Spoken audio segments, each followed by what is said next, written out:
She's April. And she's Molly. And we are The Book Besties. in Pride. I would stop listening to this episode and never engage with this book. No, I'm not reading the rest of that.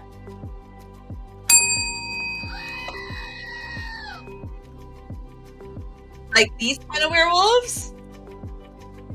My heart lives in my vagina. Oh, hi, hummingbird. Why on God's green earth are you on Mormon college TikTok? Looking at donkeys. I almost busted out my phone to just start playing Chapel Roan, only because she is the music of Pride this season. Oh, okay. Of Pride. I have decided. I am an elder queer. I get to say that now. I need my elder queer cane and my elder queer robe, and I will just walk around and yelling at the littles. That's funny. I just finished binge watching Dairy Girls. Have you seen it? I've started it and I keep forgetting about it. So I just binge watched it. It's so freaking hilarious. And it also makes me feel like I went to a terrible high school that I didn't know about what was going on in the world. But I mean, I did go to a terrible high school that I didn't know what was going on. In 10th grade, my history book said someday man will land on the moon. I graduated in 2000. So, but anyway, most of what is happening during Dairy Girls is from my middle school and high school years.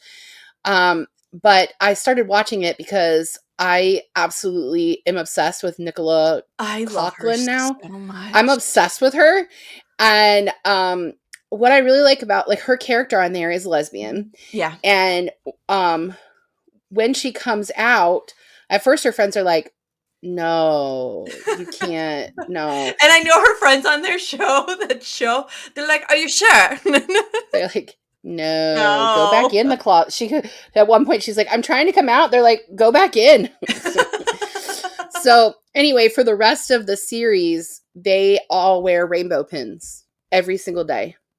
It's never really talked about that they finally accept that they're like, oh yeah. I mean, I guess the end of that episode where she comes out, they refer to her as, pardon the language, this is what they say in there, that she's their dyke. And then the rest of the series, they wear rainbow pins on every outfit that they wear. It's anything that they're wearing, they have a rainbow pin on. It makes me think of that GIF they use from Stranger Things. She's our witch, leave her alone! Yeah.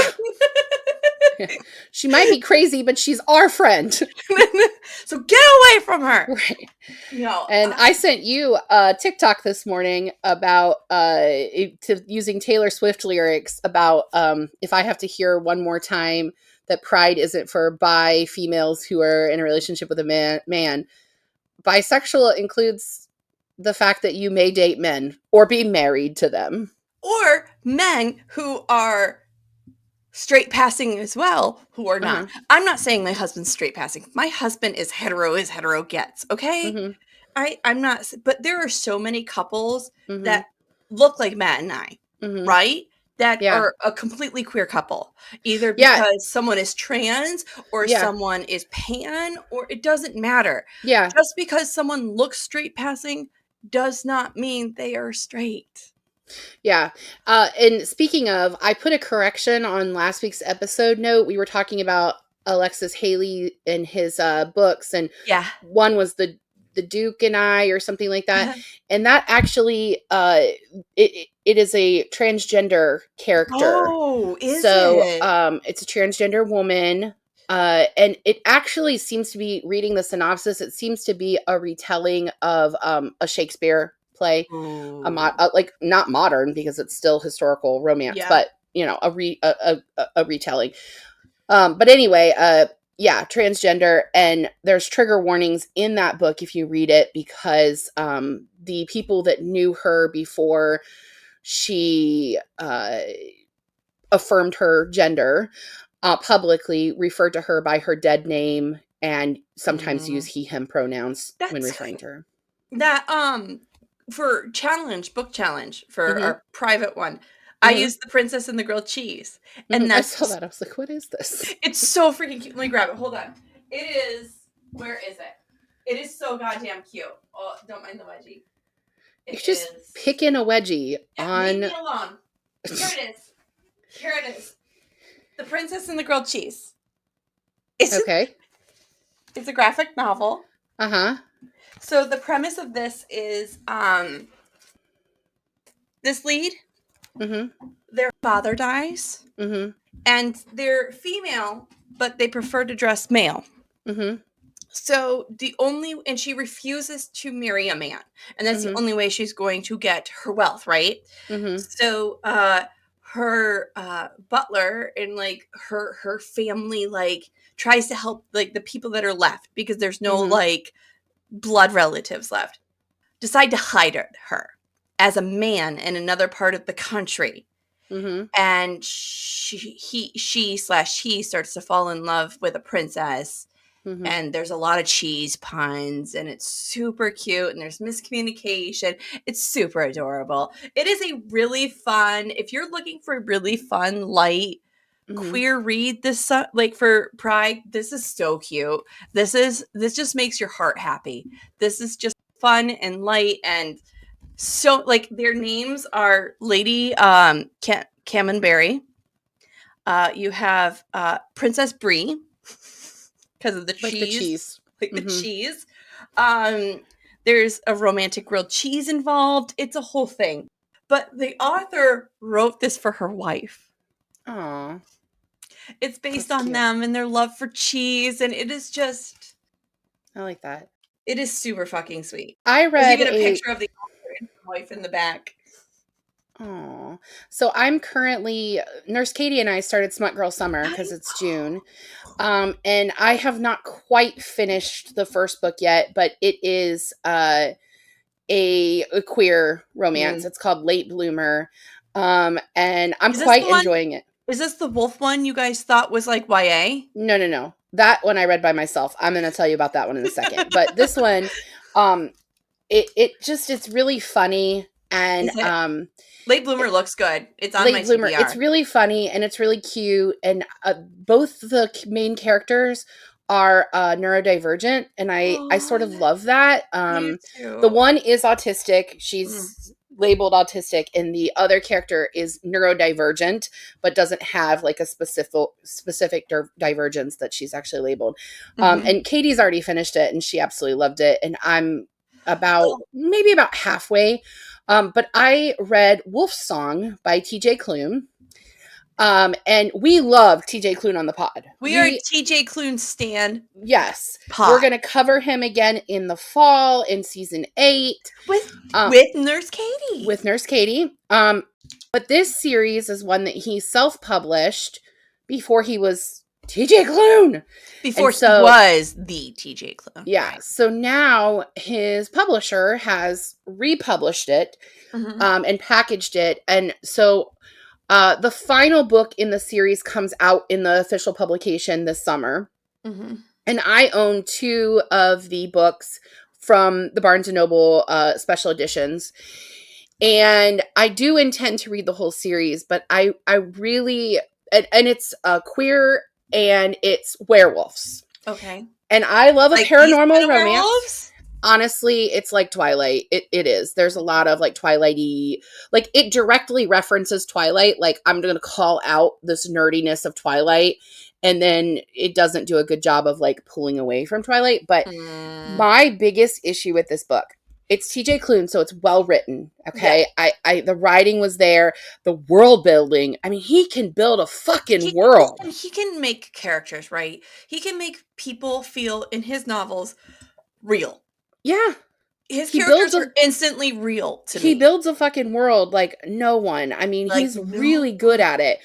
But my biggest issue with this book is that the primary relationship is between Ox and Joe. And Joe is the future alpha of the pack. And his pack, the Bennett pack, is kind of like the alphas of alphas. So, like, even though they're alphas of their own pack, they're also like, their alpha is kind of like the head of all the other packs too. So it's a big deal to be a Bennett. Yeah. And Ox is human. Okay. And there's something different about him, and we know that like the whole time. But when they meet, Ox is 15. It's on his 15th birthday. Oh. And Joe is 9. Oh, shit. And that next day, sorry, Joe gives him a quote unquote birthday present. But what it actually is he gave him his wolf. Like, it's this like statue. And it is supposed to be the thing that you give to the person who's your mate. So at 9 years old, with a 15-year-old, his parents supported this, him giving. We do not imprint on children. Don't, like I had a huge beef when, in Twilight, specifically, Renesmee and Jacob. Yeah. Like when Jacob went in the first book. I was still young when I read that first book. Relative. I'm not like a teenager young, but you guys get my fucking point. And we were in our 20s. We were in our 20s. And when he was like, you know how we couldn't get away from each other a week ago and now we were so drawn to each other? You notice how that feeling's gone now? It was her all along. Eat shit! Eat shit, that's my baby! As she says, I've had her one day! That is my baby! Yeah. My baby! She was like an hour old. She was like an hour old, and Jacob was like, yep, that's the girl for me. Gross. I'm gonna love her forever, bitches! So, Joe is 9, Ox is 15. The first time they kiss, Joe is 17. So he's still a child. The first time that they are physically intimate beyond kissing, they are both in their 20s. So they are at that point like, okay, so they don't actually fuck until they're in their 20s, but at 9 they became betrothed. But here's the problem with the betrothed thing. It's like in the Time Traveler's Wife. She doesn't get a choice because he just shows up. That actually, she doesn't get a choice. Your free will is taken when somebody just shows up and they're like, I'm from the future and I'm your husband. Get married. No, you don't. Yeah. And that really bothered me too. And then I read a whole bunch of reviews because I wanted to see like what other people thought of this. And one of the reviews called TJ Klune out because the first time that they are physically intimate, the descriptions, this book is more graphic in an MM book than I've ever read. Like, and probably part of that is because it's a gay man writing about gay men. Right. But I don't want to go into too descriptive, but there's fingers in parts of bodies and there's oral sex that takes place. Good for men. But they don't insert penis into butthole. And that is what they're considering mating. And so one of the reviewers on Goodreads was like, how dare you make this like basically heteronormative, even though it's still men? Because, and we've talked about this on the pod before, where sex doesn't necessarily mean penis and vagina. Right. Because there are many different types of sex, and two women together can't have penis and vagina sex. Right. Like, sex is the name of... Sex is... Okay. When I say sex, I think of a relation between two people. A intimate contact between two people. That does not always mean penetration. It means a intimate contact between two people. Well, and then there are different types of penetration. Right. And when I was younger, my thought was the only type of sex that was sex was penis and vagina. But now as adult, I'm like, no, that's not accurate. That's not accurate at all. And I'm going to be such a dickhead right now. Okay, hold on. Have you gotten... Are you on Mormon College TikTok by chance? Mormon College TikTok? Why on God's green earth are you on Mormon College TikTok? I don't know. How did you even get down that rabbit hole? it's these kids mocking the Mormon kids, being like, "What's your favorite party drink?" And the kid will go, "I like a good Sprite." Or if I'm feeling wild, I'll make a Shirley Temple. But they'll talk Wow. about people being dirty, Mm-hmm. and like they go into detail about how what's sex and not sex. Mm-hmm. That's And the game we played in my youth group too. and I promise you, these Mormon kids are way dirtier than the kids that are having real sex. Mm-hmm. Yeah. So Sorry, that's just what I thought of, because like that's they have okay. rules and games, and it was a whole thing. Yeah. Sorry, continue. And that's what Ox does. He draws that line of we're not going to mate, which would be penis into ass. But penis and mouth, fingers and ass, those are all okay. That's still sex. It's still sex. And what other so it felt very much like grooming, because it started when he was 9 and Ox was 15.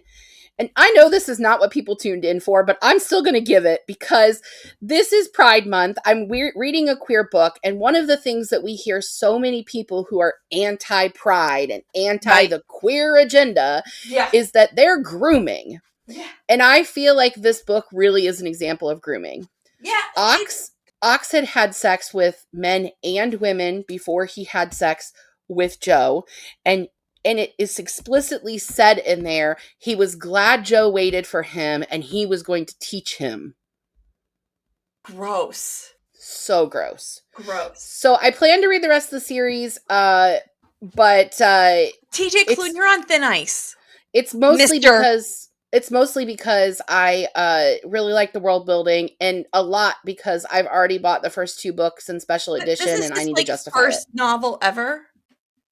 Yeah, I think it might be. Now, I'm not totally sure. I would have to do some more digging, and I can put it in the diddly-doos below. But it was self-published first. So you can actually read all 4 of the Wolfsong books on Kindle. And they're still available, but now they're being released in a print format, in very pretty hardback and packaged and all the things. I forgot to mention about this. I bought this at my favorite bookstore, East City Books. East City Books. Shout out to East City Books. Fucking love them. Anyways, so that's my thing. Oh, I just want to say one more thing about Smut Girl Summer, and then we'll talk about this week's book. Nurse Katie and I are doing Smut Girl Summer. If you go onto our Instagram, that will be primarily where we document our Smut Girl Summer. It should already be posted, but if it's not, the week this episode comes out, it will be posted. How we're rating books. We're rating books on an overall rating, the spiciness of the book, and how good the banter hits. Because one of the things I really love is the witty banter, and as Nurse Katie has said for many times that she's been on here, she wants the ass smacking and hair pulling. So we're going to rate both. Yes, because you got 2 different types. So this week, gang, we are talking about Big Swiss by Jen Beagin. I think it's Beagin. Beagin. Okay. It's a library copy. Support local libraries. So a couple things. First and foremost, there is talks of suicide. There's talks of violence against women. The graphics in this book is very graphic. There's a pet that gets shot. A dog. Yes. There is blood play involved in this book. Sorry, I have to give the forewarning. Are you good? Need a second. I'm okay. But it really... I'm gonna take a drink. Yep, go ahead. There's a lot of nasty shit in this book, so be prepared. And also, a lot of bugs, so if you don't like bugs, there's a lot of bugs in this book. So I'm going to read my synopsis, and then we'll go from there. All right. I wrote my questions first, guys, and I need you guys to understand that this book I'm biased on. I can't not be biased after I read it. So I'm going to read you the synopsis I wrote. And then because we do try to give an unbiased synopsis here, I'm going to read author synopsis. There is a lot of really great synopsises and conversations on Goodreads for this book. If you're interested in hearing other people's point of views, I will put the links to that in the diddly-doos. But let's roll. Greta, a drug addict, trauma-fueled suicide queer woman, has moved to Hudson, New York recently and become the sonographer for the town's sex therapist. During her work, she learns about OM. Nope, not OM. OM is the, sorry, not OM. Sorry, FEW. Mm-hmm. FEW, who she starts to call Big Swiss and she becomes obsessed, and eventually they accidentally meet. They eventually start an affair and it ends poorly. That's my synopsis. That's it. That's what I got out of this book, guys. So I'm going to read you what the author wrote because it's a little bit better. Greta lives with her friend Sabine in an ancient Dutch farmhouse in Hudson, New York. The house is unrenovated, uninsulated, and full of bees. Greta spends her days transcribing therapy sessions for a sex coach who calls himself Ohm. She's become infatuated with his newest client, a repressed married woman she affectionately refers to as Big Swiss. Greta is fascinated by Big Swiss's refreshing attitude towards trauma. They both have dark histories, but Big Swiss chooses to remain unattached to her suffering, while Greta continues to be tortured by her past. One day, Greta recognizes Big Swiss's voice in town, and they quickly become enmeshed. No, it's not in town. It's at a dog park. While Big Swiss is unaware, Greta has eavesdropped on her most intimate exchange. Greta has never been more herself with anyone. Her attraction to Big Swiss overrides her guilt, and she'll do anything to sustain the relationship. Bold, outlandish, and filled with irresistible characters. Really? Big Swiss is both a love story and a... No, I'm not reading the rest of that. No. So let's get started, shall we? You good? I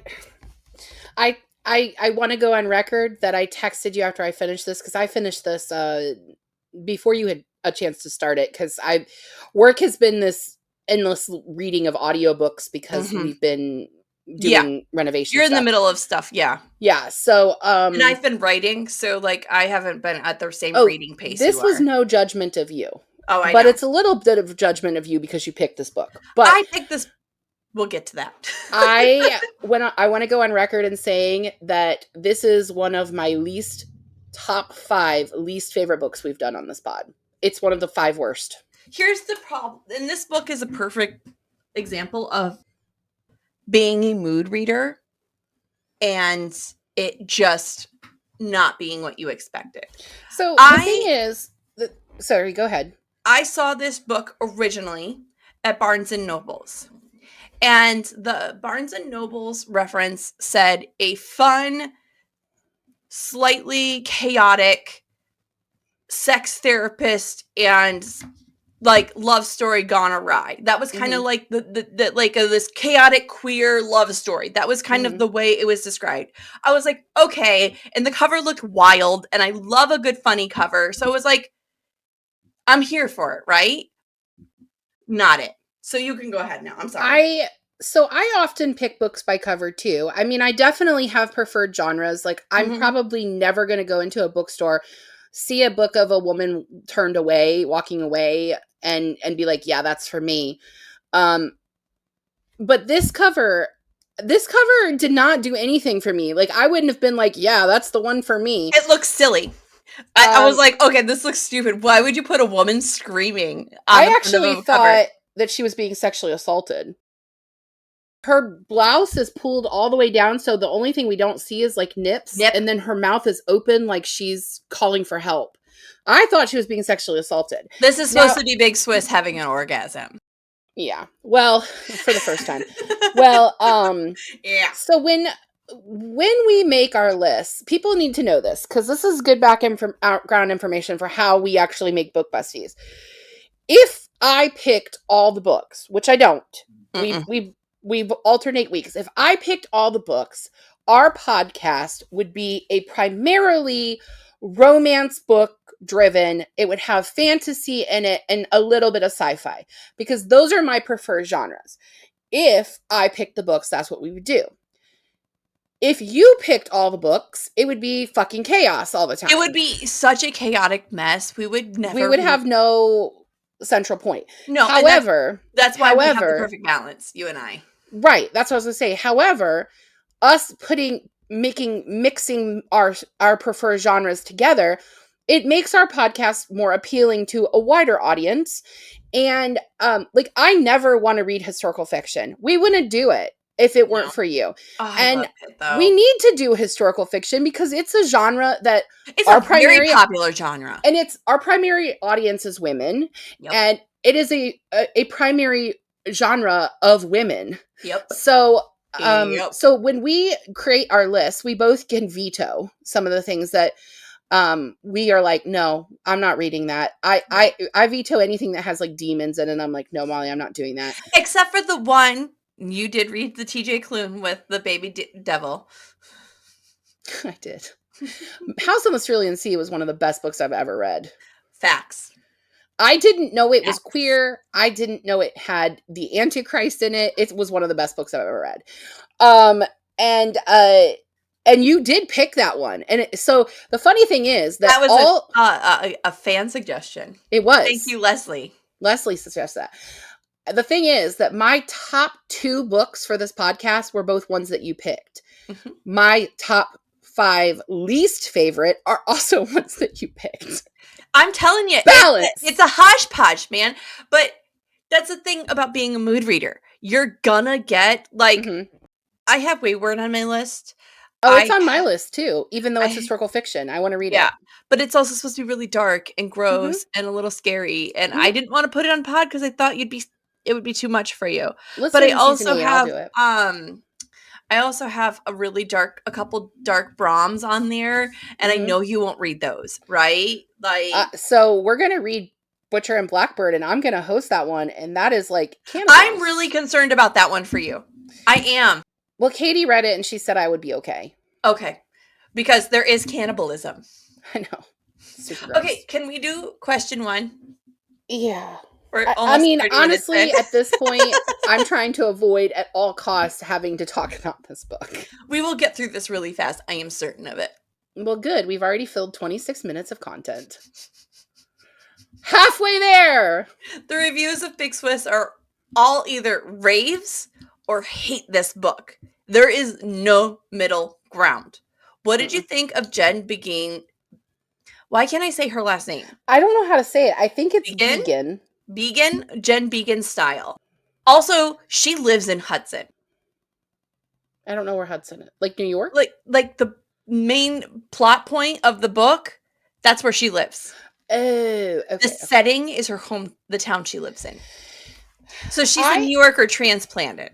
I don't know anything else by her. I don't know if this is her They're first all book. like this. These are all like her other books are like this. She has 2 others. This is her 3rd novel. I won't ever read her again. I won't ever read her again. I literally only finished this book because it was on pod. Agreed. It seriously grossed me out.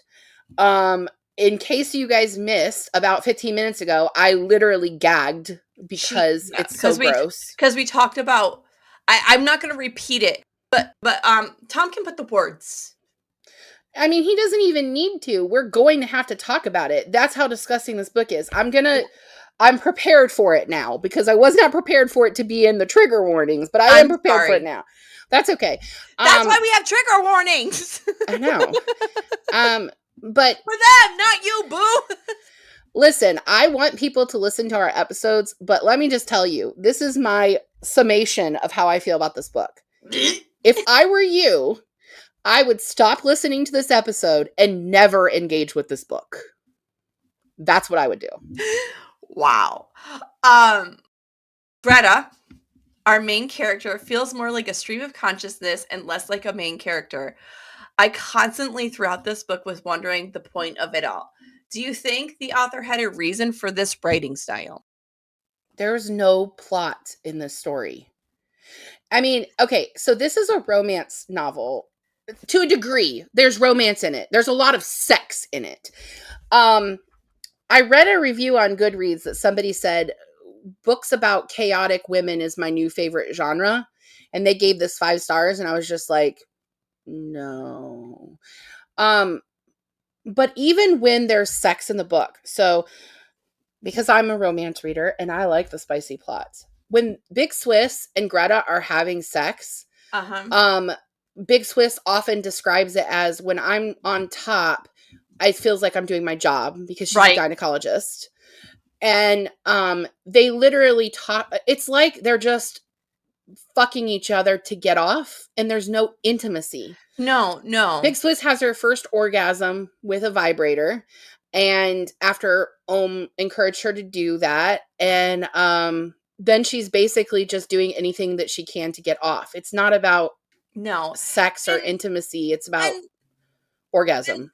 It kind of reminds me, this isn't going to be relevant for you personally, because you've had one sexual partner. There's this thing that happens when you find someone that you're entranced with sexually only. Mm-hmm. And the two of you, I get what's going on here. Okay. Mm-hmm. It's, you become sexually involved with somebody, and it's like this magical sexual affair. And the only thing that you two have in common is this mind-blowing fucking sex. Yeah, but then they start talking about how they love each other, and there's no... The only reason... Okay, and the reason that I've only had one sexual partner is because my heart lives in my vagina. Your heart lives in your vagina. I cannot separate mental intimacy from physical intimacy. So this is a trauma response. This is two people having trauma who have never physically known real love. And as someone that has had a very similar relationship to this, I'm going to explain it. So what happens is two people who are really fucking broken start sleeping together because they think that's how relationships work.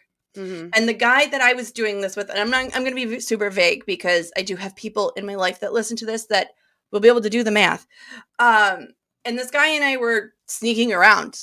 This is right before I was left for the Coast Guard. It was a whole thing. Okay. And the more him and I snuck around, the more him and I felt like we belonged together and we liked each other. And the sex started getting more and more intense, right? Mm-hmm. But nobody knew. We told no one in our lives. And I never did tell anybody about him. And he never told anyone about me.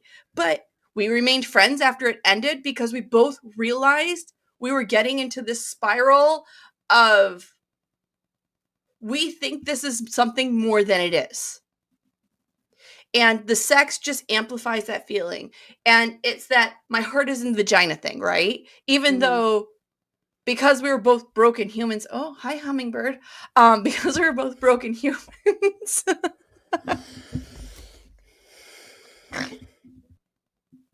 I'm sorry. I was trying to be when your ADHD was going to start. Okay, so I have a window in front of my computer, guys, and I have a spider that builds webs all summer, all winter and fall. And in the spring, in early summer, the hummingbirds come and use it, steal all the spider webs to make baby nests. Sorry. I don't know where I was anymore. But yes, that's the whole point of this. Okay, so even though I've only had one sexual partner, I can understand. Yes, absolutely. I can understand I wasn't trying to, the fuck buddies thing. I get it. But to me, they never became emotionally intimate to get to the point that they love each other. They never shared. I'm not sure that Big Swiss knows what love is, because she's married to a man who she engages in sexual activity with, but she doesn't really care. Her husband creeps me out. Okay, so her husband creeps me out. When Molly mentioned blood play, her husband prefers to have sex with her when she's on her period, and he likes to wipe her blood all over him. And that's not even the weirdest thing for me. Ugh. That's not even the weirdest thing for me. Like, the request to sniff the sex toy after she came. Oh, gosh, yes, that was so gross. And, like, there is just a lot of, like, if you like this weird bullshit, I'm here for it, right? I don't think so we meet a lot of authors doing this podcast. I don't ever want to meet her because I don't feel like she's somebody I could have a conversation with. I just feel like I feel like Reading this book was reading her diary. And that is why I don't want to meet her. Because I don't think I could look this woman in the eye after No. reading this book. Mm-mm. Okay. Question 3. Oh, gosh. Greta's mother commits suicide early in her life, age 13. And she is passed from aunt to aunt to aunt throughout her life. And this shapes who she is as an adult. So like she has all these crazy aunts and they pass her around, whatever. Do you think this is the reason she struggles with emotional attachment? I'm sure it is.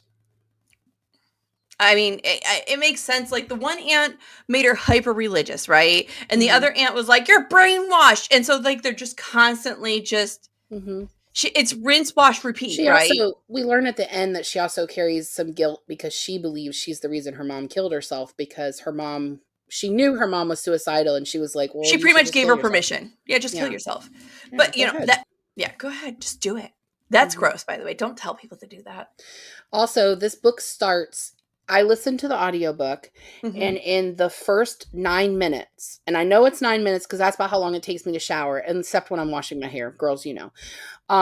So 9 minutes, there were 2 suicides, 1 armed robbery, 1 overdose from drugs in 9 minutes. Yep. Speaking of suicide, that's the next question. Nope. Didn't you just ask that question? Yes, yeah. Nope, it's still the next question. Oh, good. Part of the storytelling is Greta writing letters to her mother who committed suicide. Is this a trauma response or a real person journaling? What did you think of this choice by the author? So initially I thought it was like a trauma response that she probably got from therapy, but we learn later in the book that her mom and her kind of always communicated by letters anyway. So I think it's just her like keeping up the way that she knew how to speak to her mom. Right, because she had no other coping mechanisms. I mean, Greta becomes obsessed with Big Swiss. Nope, that's not the question I wanted to do. There are so many unique characters in this book, but they do not stick around for long. We have a sex therapist, the landlord, Sabine, and then Big Swiss, who it takes forever for us to finally meet them. Did any of these characters truly save this book? No. Okay, great. Moving on. No, they didn't. Because like we get backstories, but they're backstories through Greta. We are getting information, but we're not getting information. It's super weird. No.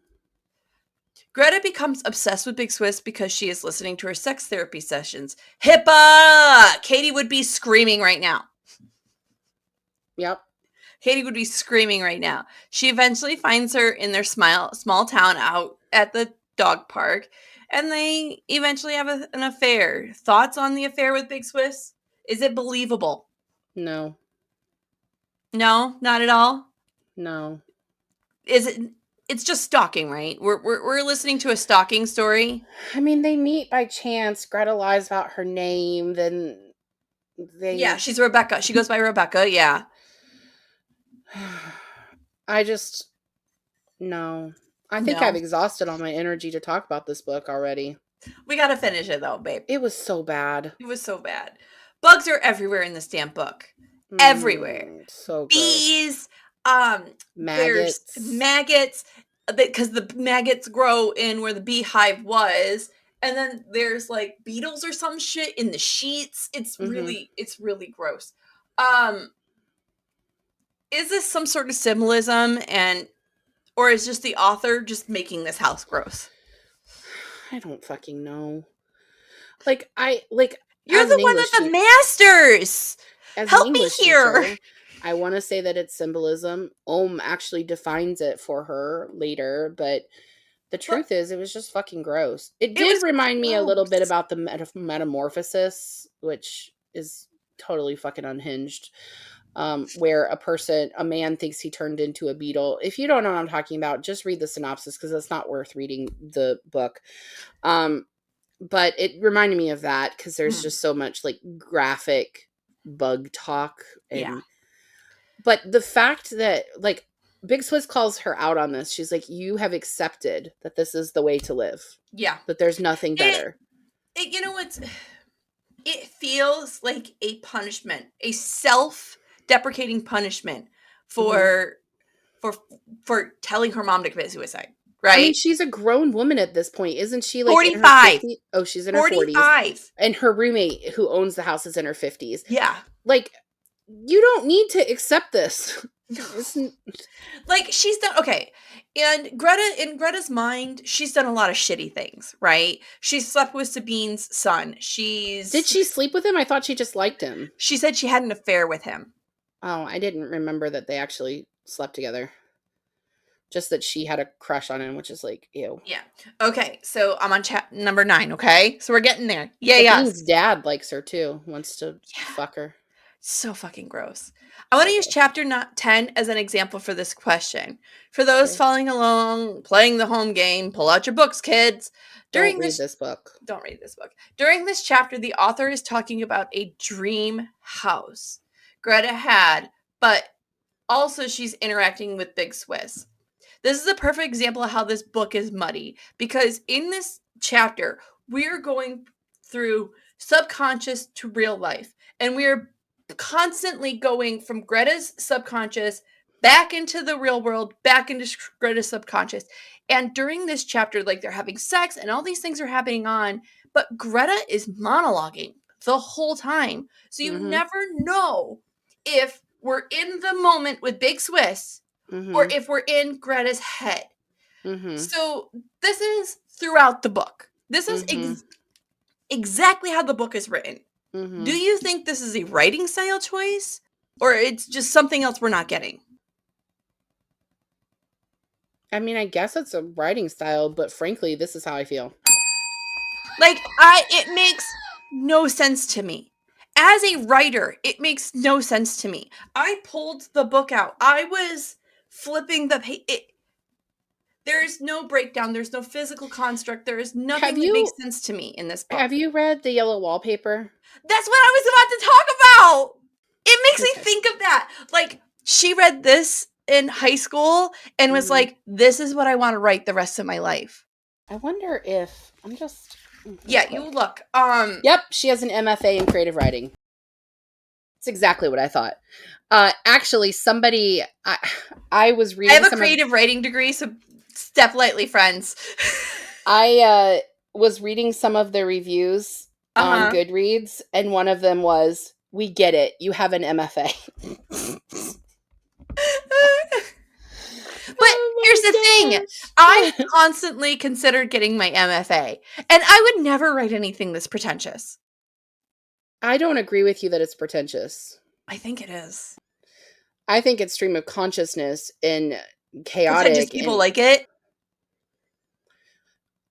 I think I've said this before. It's an Emperor's New Clothes thing. It is. You're right. You're right. From the context of this book, there is a big conversation here about trauma. Whose trauma are we focusing on in this book? Greta's or Big Swiss's? Mine, because I had to read it. Come on, answer the goddamn question. I would say Greta. Yeah. Greta's trauma informs basically the whole book. Even when she hears this is about. Even when she hears Big Swiss's trauma, she uses it through the lens of her own trauma. I think that's the only reason she's transfixed by Big Swiss, honestly, is because it's somebody just as broken as she is.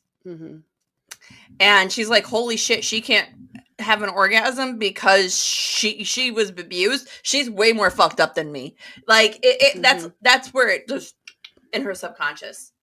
The ending is a big flat nothing. Zip, zillow, zitch, nada. We end with, spoilers, gang, looking at donkeys. That's how we end this book. I mean, to be fair, we end with this book where Big Swiss's attacker is released from prison. They think he shot Greta's dog, but he doesn't he says he didn't do it. He would shoot Greta. He says he would shoot Greta before he'd shoot a dog. We never find out who shot Greta's dog or why. And then Big Swiss's attacker, Big Swiss's husband, goes to confront her attacker with a shiv because he collects shivs. Why? I'm thinking because the end he tries to attack somebody who was in prison, but the attacker takes the shiv and stabs him multiple times, and Big Swiss breaks up with Greta because she needs to stand beside her husband, because Greta would have never survived because she would have chosen not to, but her husband did. And that's the end. And then we look at donkeys. And then we look at donkeys. HBO is adapting. Will you watch? Are you fucking kidding me? They bought it before it was released. Oh my gosh. No, I won't. Final thoughts, April Goodreads. Am I missing anything? Okay, let me give you my Goodreads rating. I cannot wait. And then I want to talk about Grey Notebook. I don't know what that means, but You're gonna? I'm struggling to get this pulled up. Okay. This is my Goodreads rating. Those of you that know that I'm on Storygraph and have started following me on Storygraph, thank you for that. I actually gave it 0 stars officially on Storygraph because you can do that there. But my review on Goodreads is a 1 star because you can't give it 0 stars. And it says, if somebody could tell me what this book is about, that would be great. 0 out of 5 stars. Yep. Yep. It was awful. I hated it. I don't know if you missed anything because I still don't know what this fucking book was about. It was bad. I truly, like, the Lost episode, okay? The Lost Apothecary. Can I read you some of these Goodreads reviews? You know those comments about how movie and TV shows are being written as if they were tweets? This is exactly that, but in book form. My husband said this book sounds like it was written by AI. It does feel like that. This one says DNF at 4%. This one is too. If your B+ 9th grade creative writing assignment you were really proud of got leaked and a bunch of interns who were told they needed to find at least one sapphic manuscript at the end of the year and all other standards could be eliminated, this is that book. This one is, I do not understand the great reviews this book is getting. It's terrible. It was definitely a book that I read. I read this book. That's going to be my review. I finished this book. The more I think about this book, the angrier I get. This is less a novel and more a collection of weird and gross details. We get it. You have an MFA. Yep. I don't understand, friend. I don't understand. Yep. Please, Jen, explain it to us. I really don't want her to. This is not an author I want you to pick again. Please don't. I don't plan on it. Gosh. I don't plan on it. Like, I really do try to go out of the way to try to find books that is different for pod. I really want us to be diverse so that we hit a lot of why?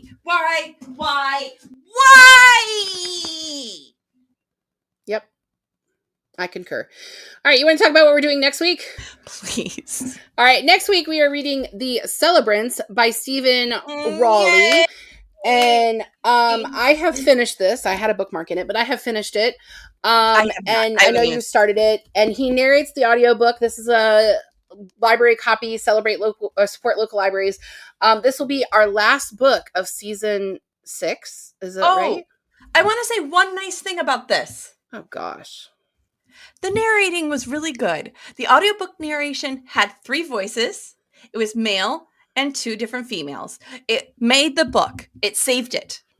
It gave it the 1 star it deserves. No, how dare you? The narration was good, but it did not save this book. Okay, it didn't save the book.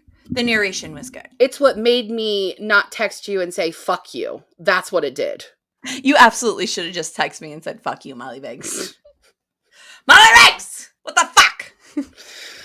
Oh my gosh, so we're going to read The Celebrants and that will end Pride Month and it will end season 6 and I love Stephen Rowley and he writes the happy sad. The happy sad. Be sad. Tell me about the Grey Notebook. This is going to be my first draft. You're writing it and not typing it? Oh no, I'm typing it. This is all the secrets and the spoilers. This is every character. This is every setting. This is everything for my outline. Wow, Molly, that is awesome. I'm really proud of you and excited. But I'm paranoid now. Because it is dark and scary. Yeah. And people like me who write dark and scary get more bubbly. We just get more paranoid. Mm-hmm. So, Yeah. you know the line, looks like a cinnamon roll, Bill could kill you. Mm-hmm. That's a Molly Biggs. Yeah. And this book is definitely showing Looks that like a cinnamon roll is a cinnamon roll. I'm pretty Look- sure looks like she could kill you, will kill you is Nurse Katie. And no one would ever know because she's a nurse and she can do it. And Tom looks like he'll kill you is a cinnamon roll. I love you, Tom. You will not hurt. He looks like he would kill you,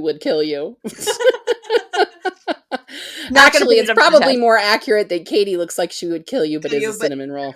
Mm-hmm. Mm-hmm. So, yeah. But no, I have my characters named. I have everything down to the lawyers. I have the courtroom figured out. I'm really proud of you. I even have. I don't know how I did it. I don't know how I did it. I'm proud of you. I'm not, because I've been paranoid as fuck. And I'm really excited to see you this summer. Me too. I am too. And I get to see my boys. I'm so excited to see the boys. Yeah. Sam keeps saying, when's Auntie Molly Cakes coming? My Sammy Cakes. I love him so. Yeah. He's pretty great. I love both boys. They're so great. We're about to go pick Sam up from school because today that we're filming is his birthday. And Tom bought an inflatable axolotl costume to go pick him up in. Okay, now we got to get out of here. Hilarious. All right. It's fucking hilarious. Let's get y'all out of here because Sammy's going to love that shit. He's going to love it. Besties, we love y'all. We will see you next week. Same bat time, same bat channel. Or whatever bat channel you choose, because we're on a lot of bat channels. You know what I fucking mean. We know. Till next time, guys. Bye. Bye. Thank you for joining us on Book Besties. Don't forget to like and subscribe. The views discussed here are those of April and Molly and not those of anyone else. Today's book was Big Swiss by Jen Beagin. Your Book Besties are Molly Biggs and April Watkins. Editing by Thomas Watkins, and music is Sleep Sweetly by Brigida. Don't forget to follow the Book Besties on Facebook, Instagram, TikTok, and YouTube. If you'd like to contact the Book Besties, please email us at bookbestiespod@gmail.com or visit our website, bookbestiespodcast.com. Until next time, besties, get lost in your favorite book.